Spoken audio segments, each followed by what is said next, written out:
Will parliamentary elections in Syria lead to democratic transition?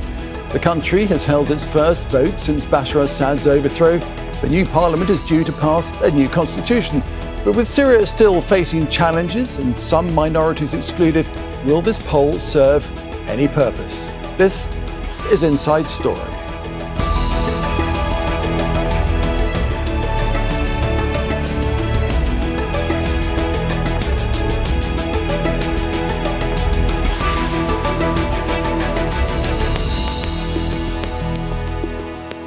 Hello there and welcome to the programme. I'm Nick Clark. So, Syria has held its first parliamentary elections since the ousting of the Assad regime. But the vote wasn't open to the public and some areas didn't get to vote at all.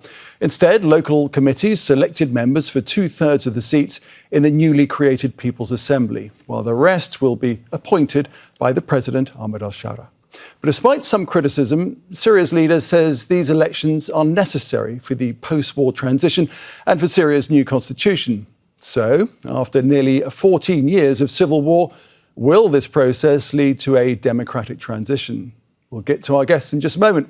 But first, this report from Imogen Kimber. These are the first parliamentary elections in Syria since the fall of Bashar al-Assad's 50-year regime. However, it's not a popular vote.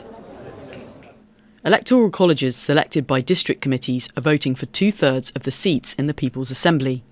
That means only around 7,000 people are voting. 1/3 of the seats will be appointed by President Ahmed Al Sharaa. Some say the process is not democratic. Sharaa says it's necessary under the circumstances. We did everything possible to fill the vacuum in representing the people in Parliament, so the wheel of governance will turn quickly. The authorities say creating a voter registry of the 24 million Syrians after the chaos of nearly 14 years of war would be a lengthy process, and a government is needed urgently to rebuild the state and revise the constitution and legislation. That will allow for true democracy. There was a lot of unfair legislation from the previous regime that made life difficult. It harmed the country's economy and its social fabric. This legislation must be amended or cancelled and replaced with new, modern legislation that reflects the vision of a free and modern country. Others are sceptical this vote will bring change. I have no hope for anything. I don't feel anything new will happen to move us forward so that the coming days will be better than the past. The People's Assembly should be voted for by the people, for the people. This is more like an appointment. Elections are not taking place in Sweda province, an area controlled by the Druze minority that has been beset with sectarian violence, nor in the areas of the northeast controlled by the Kurdish-led Syrian Democratic Forces. After taking power, Ahmed Sharaa amended the constitution to give his government a 5-year period. So some say there is a long road ahead for democracy in Syria. Imogen Kimber, Al Jazeera for Inside Story. All right, let's get straight to it with our guests in Damascus. I'm pleased to say we have Celine, who's a human rights activist in Ankara. There is Omer Ozkizilcik. He is a non-resident fellow at the Atlantic Council. And in Beirut in Lebanon, Heiko Wimmen, a project director for Iraq, Syria and Lebanon at the International Crisis Group. A very warm welcome to all of you. Let's get a grasp of how you see what your overview of this first is, because we have this transitional phase of 5 years to get Syria onto its feet politically and democratically. That agreement was signed for back in March and takes us to 2030. So then why is it necessary to hold these, what are basic elections now so quickly? Because they're far from perfect, right? Salim Kasem, if you could get us underway. Yeah, I mean, right now we're in the stage of trying to build a system that's going to work after the past 50 years of what I believe is one of the world's worst modern-day dictatorships. So this legislature and the system that's going to have to be built is going to have to be built at the hands of Syrians.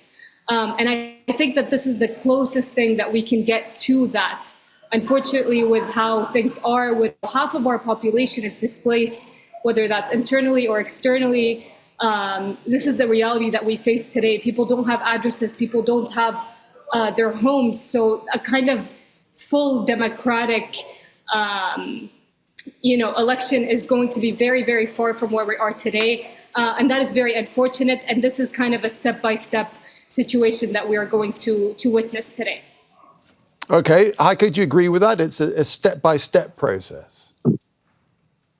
Yeah, I mean, I think it's clear that at this point, if this transition is supposed to go forward, I mean, you need to go beyond the first round or the first steps or the first pattern, which is decreased by the president, right? And you need to you just need laws. You need to change laws. You need to churn out laws, and that cannot be just come from one person or two.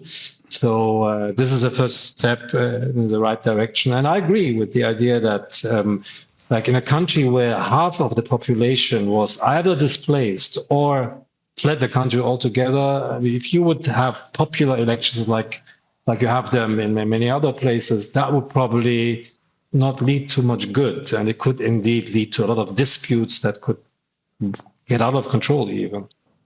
Okay, let's get the view from Ankara, from Turkey. Omer is standing by for us there.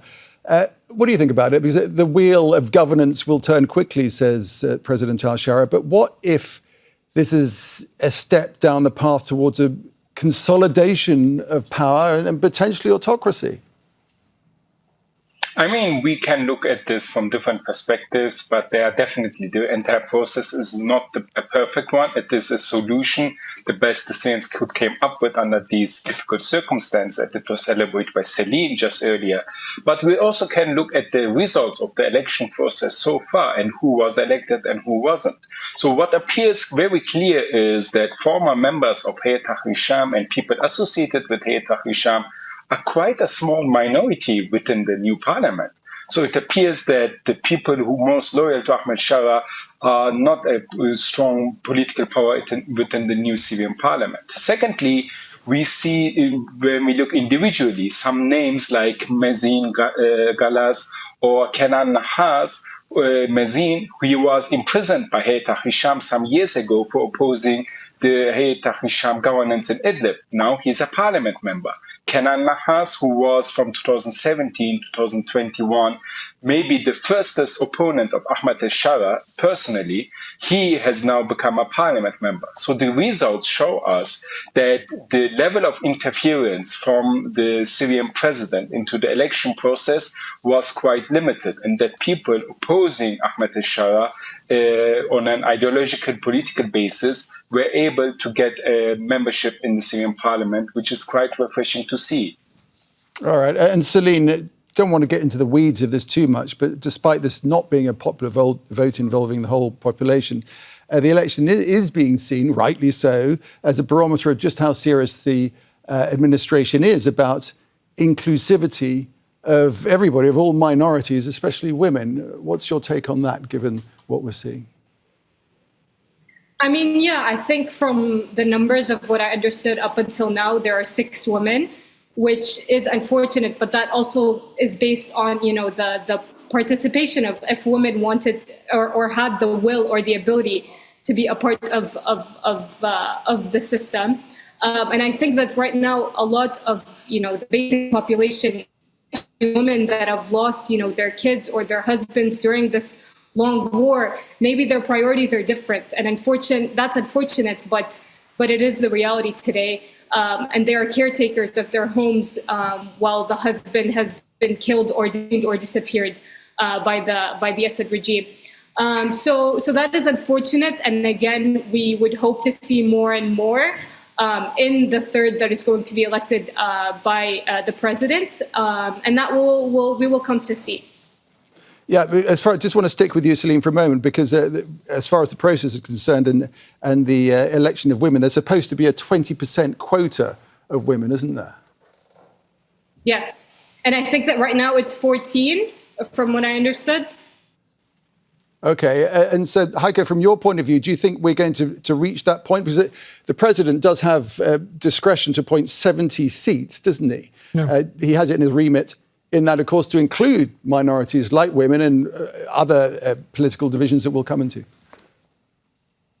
That's right. And I mean, some of the messaging that we have heard before the polls was basically pointing that direction and saying that the presidential choices would, to some extent, balance or correct whatever imbalances that happen in the actual voting process. All right. So just commenting on what Omer said. I mean, it might be true that the president did not interfere in the process, but first of all, he doesn't really have to because he already has 70 people that he can choose at his discretion. And second, there were complaints, which some of which are credible, or claims that, for instance, the general security on some occasions in some places imposed names that were locally not necessarily so acceptable. So below the level, we don't only have to look to the president, right? Below that level, there seem to have been some irregularities. I wouldn't say that this discredits the process. I mean, obviously, this is the art of the possible. And if you compare it to what happened in elections in past times, this is, of course, in a different space, you know. But I mean, we also should not put it too much in a rosé light. Okay, Omer, do you want to come back on that? And also the view of the president and others' influence in the selection of the higher committee in the electoral colleges, that some say that process has rendered this election symbolic at best, you know, devoid of democratic process.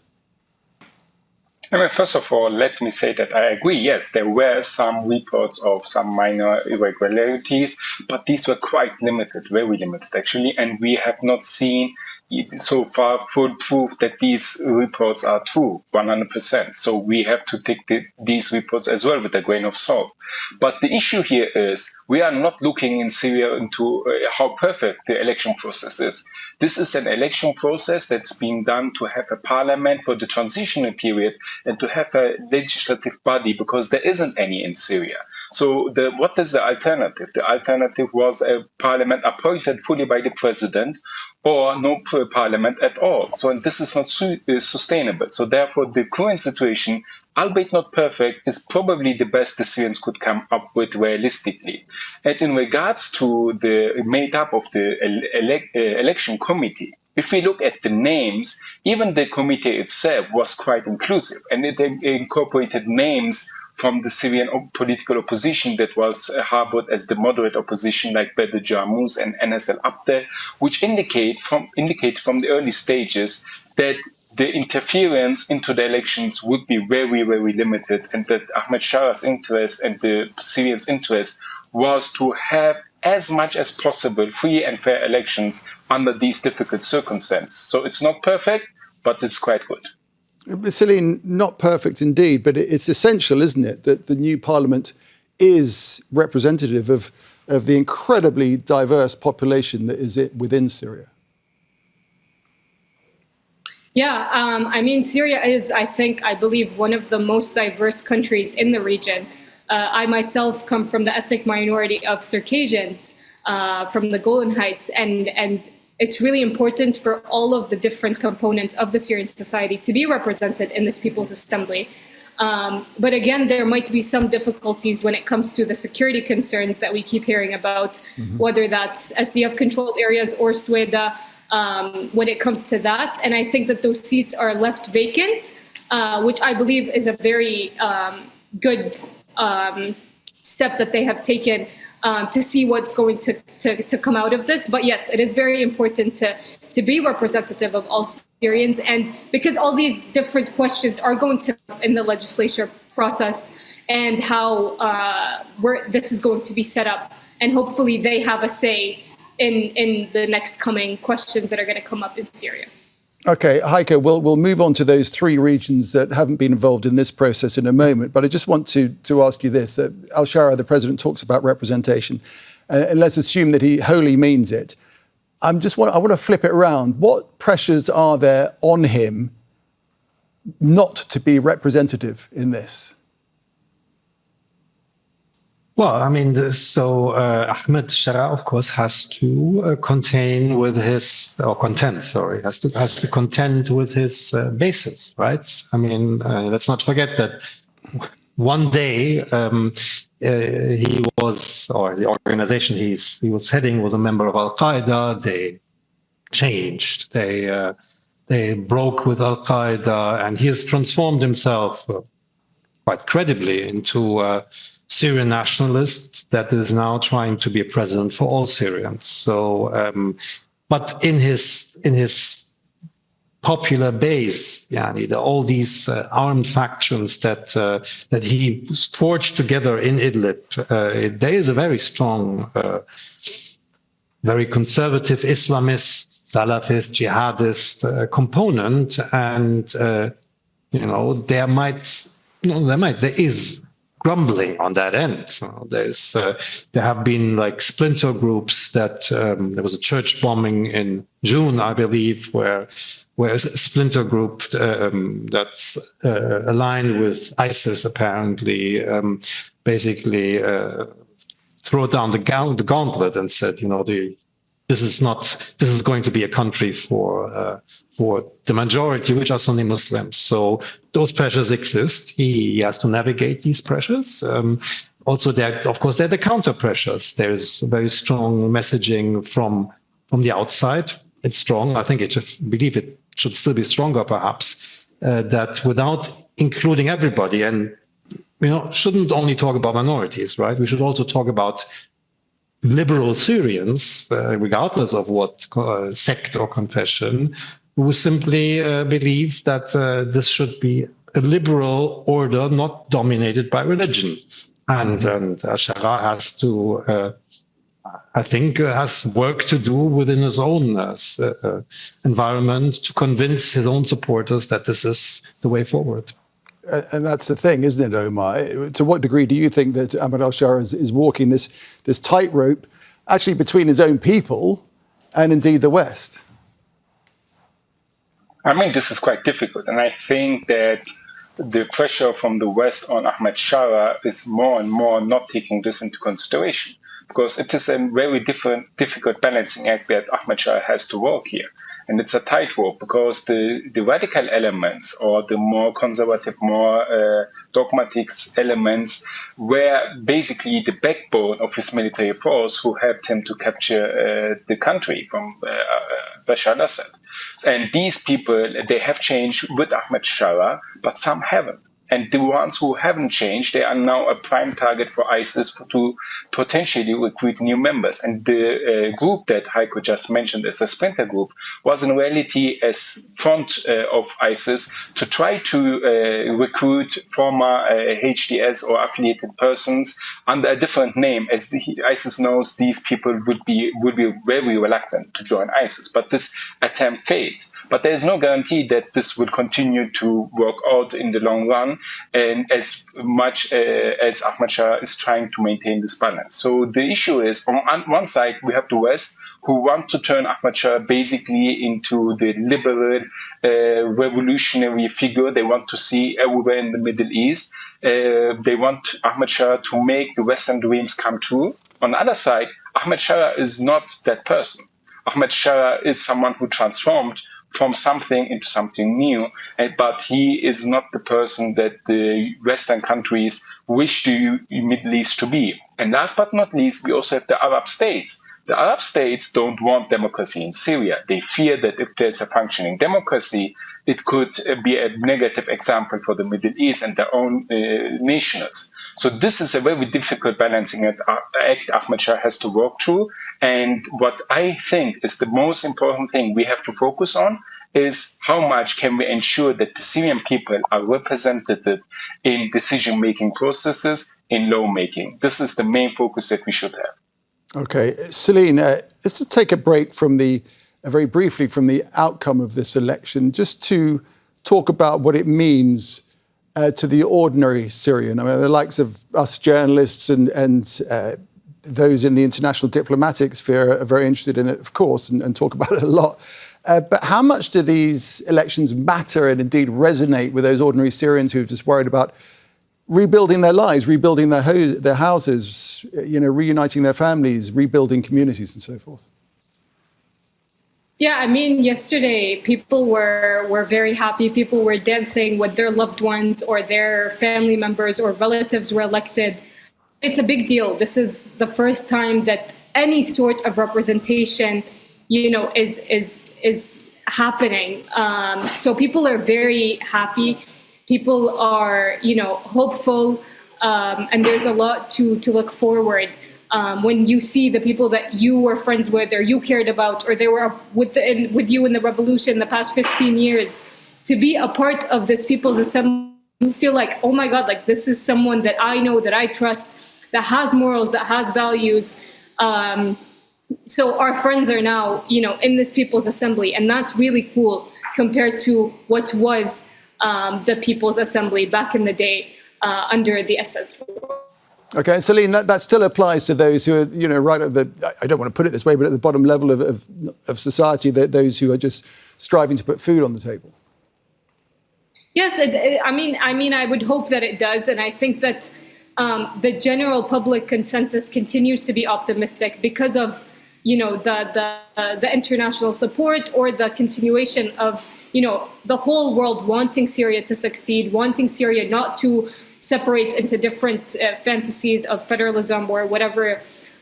So the general public continues to be optimistic. Obviously, there are different folks that do believe different things, and whether it comes to the minority concerns as well, I understand that 100%. But the general public concern here in Damascus, at least where I am, and I've been here for the past 3 months, is optimistic and continue to be that way. Okay. Heiko, let's get back to the election itself and those three regions that are not part of this process. The provinces are Raha, Asaka and Suwaida. All right, so they're not part of the fold now for reasons of that we've experienced over the past few months. There's been trouble, there's difficulties consolidating those areas within the process of governance. Moving forwards, how do you think Al Sharaa will bring those regions into the fold? Well, I mean, just to make it a bit simpler, what you just said, I mean, you can't hold elections in areas that you don't control, right? And this is the situation. The situation in the south. There was trouble there in July, and in the northeast, you have the so-called autonomous administration of the north and eastern Syria, which is sometimes referred to as the Kurdish region. It's in fact it's very mixed, and there have been negotiations between the northeast and Damascus. There was an agreement in March, 10 of March agreement to integrate that region into Syria. But these have stalled, and they stalled for the same reason or for similar reasons as what puts the south out of reach of Damascus, which is deep level of mistrust in the northeast and in the south towards Damascus, towards what they see as an new authoritarian regime in the making, as concentration of power in the hand of one person or 3 or 4. And these people these areas are reluctant to basically give Damascus full control. You had the massacres on the coast in March. You had sectarian violence in the south in July. And people in these areas ask, and I've been in the northeast very recently, you really think we will offer ourselves up to those people who are responsible or behind, or did not stop those massacres? So There is a lot of trust building has to happen there before these areas can be part of that process and then also be represented. Okay, Heiko, given everything that Omar's just said and everything indeed that we've been discussing, we're talking about full elections, a full popular vote in 2.5 years' time, which is very soon, 30 months' time.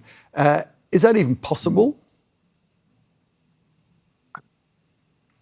I mean, there is certainly a lot of work to do when it comes to updating civil registers. I mean, where you have to do legislation about absentee voting for all these people, the Syrian citizens who are abroad.